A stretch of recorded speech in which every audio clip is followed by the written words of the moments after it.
Magandang araw po sa inyong lahat. Ako po pala si Dr. Joffer Trenzo M. Lenis. Isang doktor sa aming pambansang ospital. Bilang isang manggagamot, layunin ko ang pagbibigay ng dealidad na serbisyong pangkalusugan sa ating mga pasyente. Araw-araw nakakaharap ng iba't ibang klaseng sakit at karamdaman sa ating mga kababayan.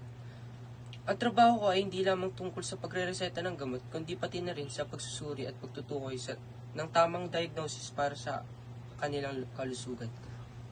Ngunit sa kabila ng aming mga nagawa para sa kalusugan ng komunidad, may ilang suliranin din na kinakarap ang mga doktor. Isa na sa mga ito ay kakulangan sa kagamitang medical at modernong teknolohiya na makakatulong sa pagpabilis na at mas maasang pagsusuri.